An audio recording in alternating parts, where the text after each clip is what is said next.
পৃথিবীতে অঞ্চলভেদে অনেকগুলো আঞ্চলিক সংগঠন আছে, যেমন ইউরোপীয় union, ASEAN, GCC, African union, BIMSTEC. একটি নির্দিষ্ট ভৌগোলিক এলাকার কয়েকটি দেশের সমন্বয়ে গঠিত হয় আঞ্চলিক সংগঠন। এই আঞ্চলিক সংগঠনের মূল উদ্দেশ্য অর্থনৈতিক সহযোগিতা, আঞ্চলিক নিরাপত্তা, রাজনৈতিক সংহতি, সাংস্কৃতিক বিনিময়। দক্ষিণ এশিয়ার দেশগুলোর মধ্যে ভ্রাতৃত্ব এবং উন্নয়নের লক্ষ্যেই সার্ক গঠন করা হয়। বাংলাদেশ, ভারত, পাকিস্তান, শ্রীলঙ্কা, নেপাল, ভুটান, মালদ্বীপ, আফগানিস্তান এই ৮টি দেশ নিয়ে দক্ষিণ এশীয় আঞ্চলিক সহযোগিতা সংস্থা বা সার্ক বর্তমানে একটি অত্যন্ত নাজুক ও স্থবির অবস্থার মধ্য দিয়ে যাচ্ছে। দীর্ঘদিন ধরে শীর্ষ সম্মেলন না হওয়া এবং সদস্য দেশগুলোর মধ্যে রাজনৈতিক দূরত্বের কারণে সার্কের কার্যক্রম অনেকটা সীমিত হয়ে পড়েছে। ২০১৪ সালে নেপালের কাঠমান্ডুতে ১৮তম শীর্ষ সম্মেলনের পর আর কোনো আনুষ্ঠানিক শীর্ষ সম্মেলন অনুষ্ঠিত হয়নি।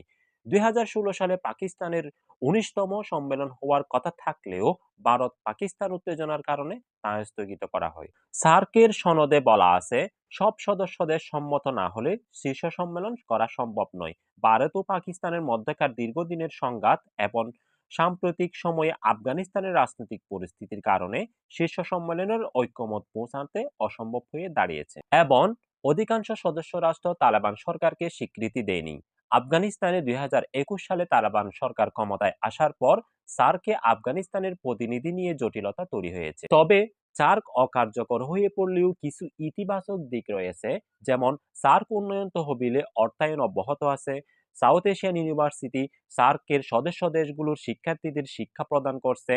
সার্কের কৃষি কেন্দ্র ও দুর্যোগ ব্যবস্থাপনা কেন্দ্রগুলো এখনো কাজ করছে। সর্বশেষে বলতে গেলে সার্ক মৃতপ্রায় অবস্থা থাকলেও প্রয়োজনীয়তা শেষ হয়ে যায়নি। আমরা যদি আসিয়ান আঞ্চলিক সংগঠনকে দেখি, আসিয়ান দেশগুলো বর্তমানে বিশ্বের অন্যতম দ্রুত বর্ধনশীল অর্থনৈতিক অঞ্চলে পরিণত হয়েছে।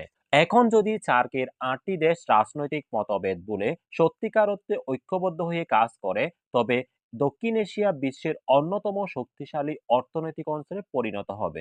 কিন্তু তা না করে সার্কের সদস্য দেশগুলো বিমস্টেকের দিকে ঝুঁকছে, কারণ বিমস্টেকে পাকিস্তানের উপস্থিতি নেই।